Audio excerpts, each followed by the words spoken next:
Hey everyone, welcome to another episode of AskGN, and actually one of the last ones we'll be filming in this space. Pretty sad actually, mostly to me probably, but it is one of the last AskGNs we'll be filming here. We're moving to the new office basically immediately after this, within 24 hours. All this stuff is going over there, and by the time the office shoots go up, we'll have already been in there for a while. So at some point, senior AMD analyst Snowflake may be joining me for this episode. She is in here hanging around, but we have a lot of good questions for this week. We're shooting three. She is right on cue.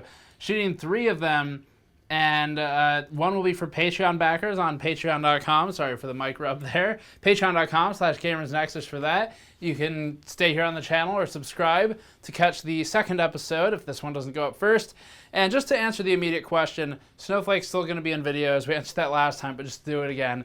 She'll be in B-roll shots even when we're in the new office, so don't worry about that. Before that, this video is brought to you by the Corsair Strafe RGB Mark II mechanical gaming keyboard. The Strafe Mark II uses Cherry MX switches, available in MX Red and MX Silent, and uses the elevated keycap design that has become part of Corsair's keyboard identity. Elevated keycaps make the keyboard much easier to clean with a blast of compressed air and limit dirt buildup. The keyboards use a metal body design and have received praise from us in the past in old reviews for high build quality. Learn more about the Corsair Strafe Mark II at the link in the description below. All right, so for this week, I need this. Can I please have this? Thank you. So we have a couple good ones. First of all, GN Store has been fully restocked, so we have the mod mats in stock for now. We have the chalkboard shirt, the blueprint shirt, graph shirt. Everything's been restocked, so check out store.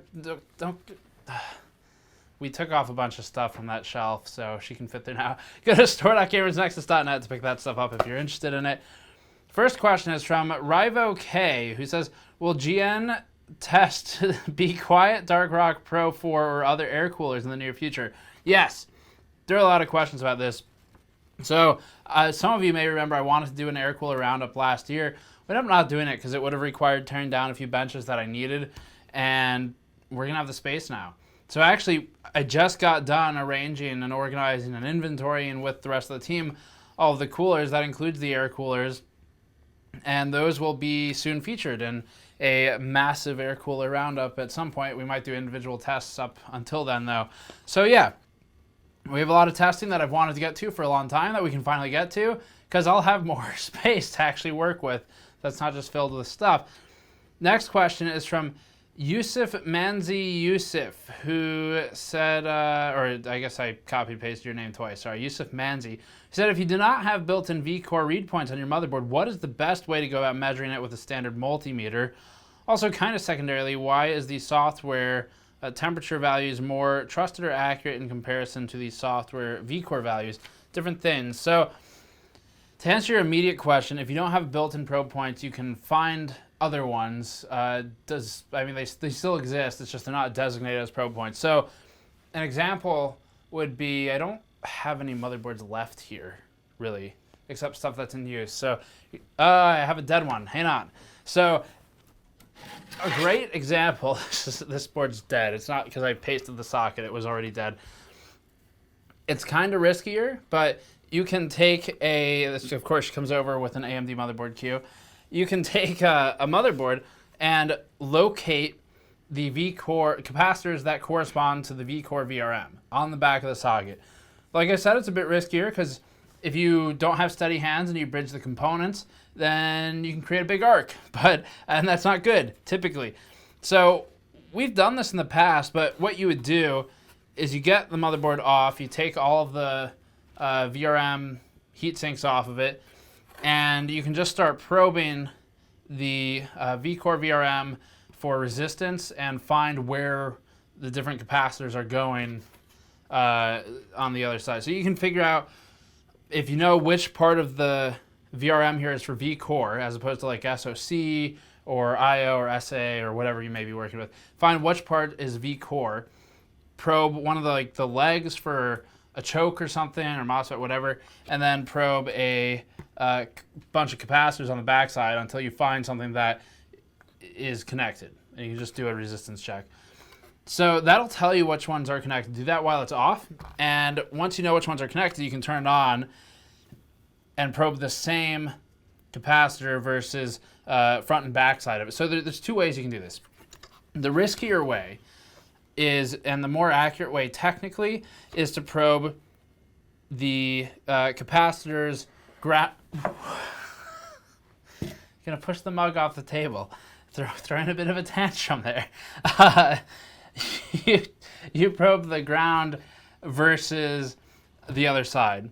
It's a bit riskier. You're shoving two probes into a socket with a bunch of tiny components and probing two sides of something where there's a risk of jumping things, arcing things. Alternatively, you can do what we did previously, and you probe one side of the capacitor that you know goes to Vcore VRM, and then you stick the ground into like a Molex ground pin. And I don't have Molex cables in front of me here, but they're standard pin out. We have Molex wiring diagrams on our mod mat on store.gamersnexus.net. If you ever need one readily accessible, it's on the mod mat. So looking at my own mod mat here, the ground pins are the middle two on Molex connectors. Stick the ground in one of those, take the red and probe the correct capacitor.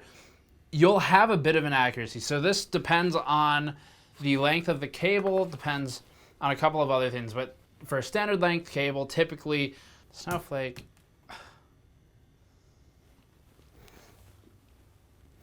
She just knocked the cryonaut off the table too. She's really throwing a fit today. All right, let me backtrack that a bit. I got distracted by the Snowflake dealings.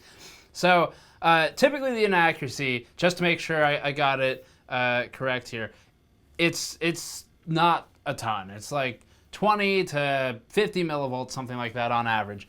So yes, it will be inaccurate, but it's close enough that you can pretty much get it if you don't have read points and if you don't want to risk the more accurate method of probing the socket with both probes. So that would be the way to do it. And that's if you don't have built-in read points. Next thing, I don't know if there might be like debug tools you could buy too. I'm not sure. I normally just go back to the socket, but oh yeah, your question about why is software CPU core package temperature values more trusted or accurate in comparison to the vCore values? They're different things. So it depends on what you're reading, but with like Hardware Info 64, you're going to have multiple read points for vCore. So you'll have read point at the motherboard, you'll have read point at the CPU, and those are going to be different values. So make sure you get the right one for what you're looking at, because if you get like the vCore CPU value versus vCore motherboard value, there's disparity there. If you're looking at the wrong one, it might look too high or too low versus reality. And then software is just generally a little inaccurate with that kind of stuff anyway. Had another interruption. She had to leave the room to go probably do some real work. Next one, Alex Trotta. AskGN, are reviewers allowed to say they are under NDA? No. Almost universally, any NDA, the whole point of the NDA is that it's also under NDA. And like some people think that's funny or stupid, but it's really not. Because I mean, if you get an NDA, not many companies, by the way, do sign NDAs. It's pretty rare. But if you get one, or if you get just a verbal agreement of an embargo, and then the next thing you do is you go say, hey guys, I'm under embargo with Intel, with Gigabyte, with NVIDIA, with AMD. Kind of spoils it, doesn't it? Because there's a good chance you can figure out what's happening. Even if you don't know the specifics, you still know that, oh, okay, a new CPU is coming or a new GPU is coming. So, yeah, it makes perfect sense that that would also be covered. Now, the lines have been blurred here a lot with the rise of influencers and the rise of YouTube and stuff like that. So, traditionally, in ages past, and we were once almost entirely article-driven, I'll remind you on gamersnexus.net, traditionally what happens is get information, you get an embargo date, and there is zero discussion of that information until the embargo date. There's no unboxing, there's no tweeting photos of the product if you have it, there's no social media, anything, there's no like basically free marketing and advertising. So it was, you got the information, you shut your mouth and you worked on it, and then when embargo lift came, you published it. But now, because these companies have realized the power of influencers and the power of just YouTube in general, even for those of us who don't consider ourselves influencers, now the companies have realized that power in terms of sales volume, they try to leverage it. And so they do that by having unboxing embargoes and by having an unboxing, a news embargo, a review embargo, all like a week apart each, with pre-orders up before reviews are up and stuff like that. So, like I said, the lines have blurred where the meaning of an embargo or an NDA, when it once meant all this information, shut up, don't talk about it till you're all you and all your peers can talk about it, which also, by the way, generally is a good thing, because it means we can spend more time on something rather than rush to all try and kill each other to be first, and whoever's first probably has the least information. So it's a good thing to have those embargo restrictions in most cases for complex products, but sidebar there. So besides that point, the idea of an embargo or an NDA now includes things like having nonverbal understanding between parties that if you share social media photos of the thing, they're probably not going to reprimand you. They might look the other way. You probably shouldn't do it, but chances of getting in real trouble are pretty low because it's not going to do anything except for move product. And then there's other things like unboxing embargoes, which are separate from information embargoes, stuff like that. So to answer your question, typically no. But with the way social media is now and how it's erupted, even though typically no, you can't talk about if you're under NDA or embargo, you'll kind of get the hints from a lot of people just because the companies look the other way if it's just a tweet with a photo or something, some advertising, whatever. Another thing on this is there are times when we might say if we're under NDA or embargo or not. It really just depends on what's going on, what the product is, stuff like that. Also keep in mind that being under embargo, NDA, or aware of a launch doesn't mean that people in media actually have information on the product, because there's a bit of lead time there normally where everyone's kind of getting caught up, and there are different regions, so different regions of media have to get on the same embargo at different times based on their regional managers. Things like that. I don't know if I have anything else to add there. I think that more or less covers it, but the answer is no, you shouldn't, but sometimes you can. Just generally speaking, it's agreed that you don't share the NDA, and the really interesting irony with that NVIDIA NDA that we did the video talking to a lawyer about it, and several other people talked about that NDA a while ago.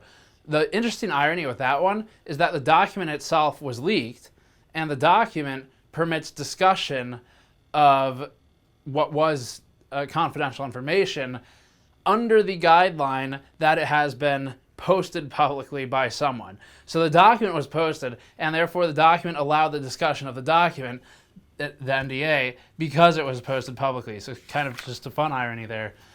Next one. Azenturi says, when NVIDIA runs out of scientists to name their GPU architectures after, what would you like to see them start using? Islands like AMD did, parks or cats like Apple did for OS X. I think AMD or NVIDIA, when they run out of names for their architectures, they should start naming their products after Nordic death metal bands, along with using the fonts for those bands so that nobody can read them. That's what I would do. I'm sure it would be very marketable. Next one is Savage. Savage says, ever have any component damaged by a pet? Also, any stories about breaking expensive tech or any times you came close? I have discussed this once in the past, but I'll bring it up again. Same story probably for some of you, but it's been a while.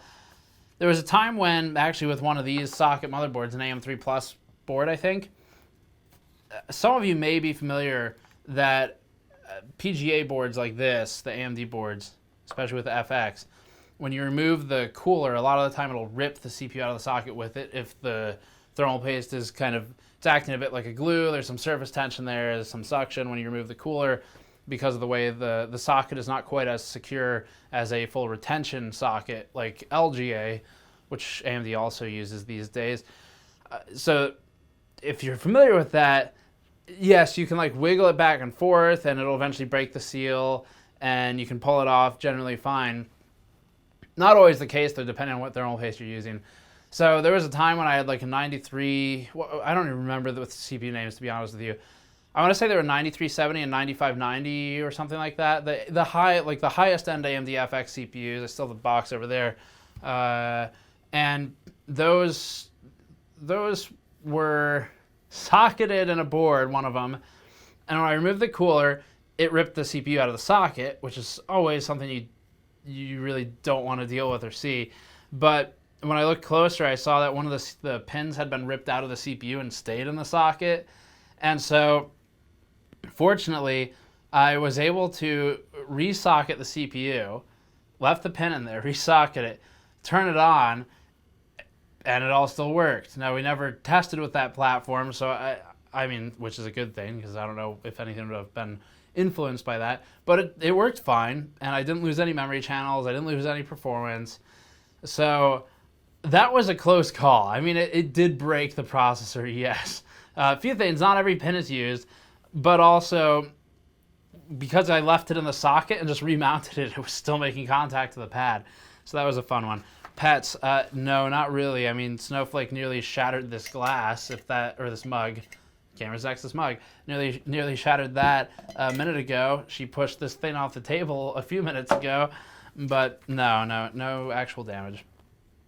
I've killed a lot of stuff, though, just with like latent ESD and stuff like that. Next one is from Stephan Svendsen. Couple of questions in a series. Hope it's okay. Will your new studio allow you to do testing of custom loop hardware? If so, what kind of tests? If not, why not? The answer is in order. Yes, it will allow us to do custom loop hardware. Same problem. We don't have the space here to do it, especially custom loop. It takes so much space just to have like a drain area. And what kind of tests? I'm not going to... I mean, I'll share some of them. So I want to do just like basic stuff. So GPU block testing, multiple blocks on the same card, really controlled, put like flow meters in there, thermocouples in there, all that stuff. We'll do some more advanced stuff.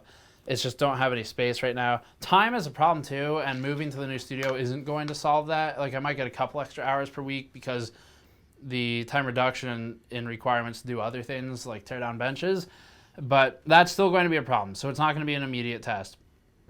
Mr. Nick, in reference to limiting factor on CPU air coolers, I have a question regarding the heat pipes. Since most cases mount the motherboard vertically and the cooler is mounted vertically, how exactly do the heat pipes work? It would seem that they would need to be up or down for the fluid inside to boil, travel the length of the pipe, condense, and then return for them to be truly efficient. Does that mean if you keep your case on the side so that the heat pipes go up and down, they would be more efficient? So this is in reference to, I mentioned our old video, TLDR, how CPU coolers work. It's a great video. It's one of the ones that I really liked making because we have some 3D animations in it that really help visualize the point. Search the channel for TLDR CPU coolers or something. So yeah, heat pipes, quick refresher, heat pipes have a liquid in them, and the liquid boils when it's over the cold plate, and then it goes up the heat pipe. It condenses at the top because that's the coldest spot, comes back down the heat pipe through a wicking, a sintered, mesh or a weave material, or a composite material, which is normally like just mixes of coppers in there so that the water trickles through copper sintered material or weaves or whatever on the way down, and further improves the thermal conductivity and cooling capabilities of the heat pipe. So that's the process. The way it works, in reference to your question, so heat pipes, it's not like liquid in this thing. It's not the same where I can move this and the liquid is moving around physically. I mean, I guess you could, but with a mounted cooler to something that's on, the heat pipes, they're effectively vacuum sealed. So that's pretty important. The liquid has a low boiling point. It's not like water where it needs to be 100 degrees Celsius or something like that. So low boiling point, basically vacuum sealed. Between these two things, as it boils, the gas that is a product of the boiling will move wherever it can.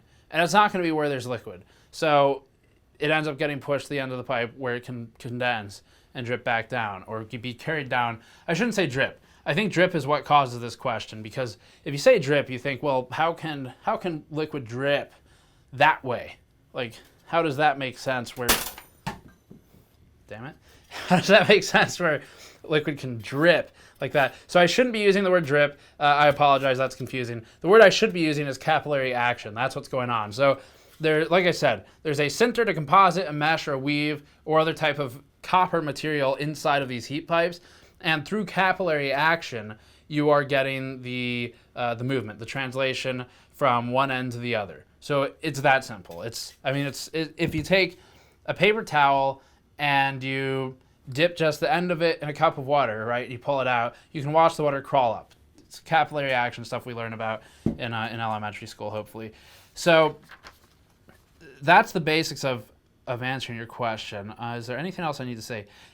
It's a pretty natural process. Capillary pressure is involved for the transportation of the fluid.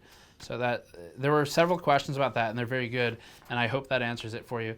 Next one is from Moustafa Ahmed, who says, just wanted to know, why doesn't Intel include the iGPU with HEDT CPUs? Very simple answer here.